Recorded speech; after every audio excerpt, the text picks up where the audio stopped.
pitanje koje se postavlja nekoliko godina unazad jeste krštenje. Kako, kad i šta?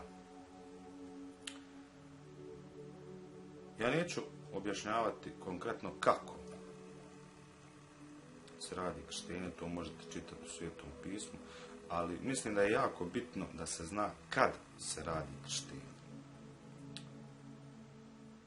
I onda dođemo do tih modernih hrišćana, do hrišćana uopšte koji kažu ja sam kršten, ja sam ovako, ja sam onako. I oni kao slijedi put Isusa Hrista, slijedi njegovo djelo i šta ti ja ne znam sve. Međutim, današnji hrišćani i katolici i pravoslavci krste tek rođenu djecu. Neki kao naprave par godina, pa kao dok je još dijete malo krste.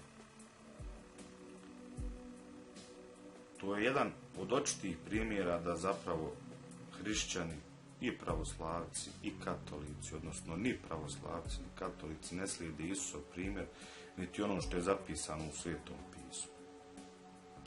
Čak ne morate ni da čitate Sveto pismo, ukucate krštenje Isusovo na Google pretraživaču i na Wikipediji će vam pisati jedan ovakav tekst.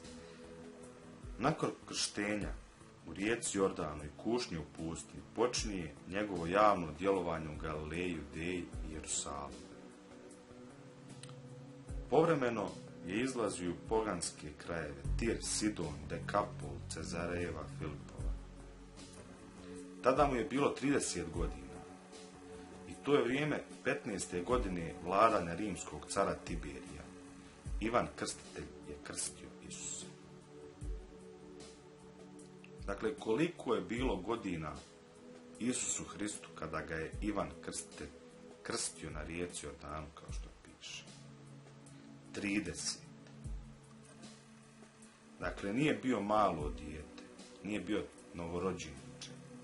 To je bio odrastao čovjek od 30 godina.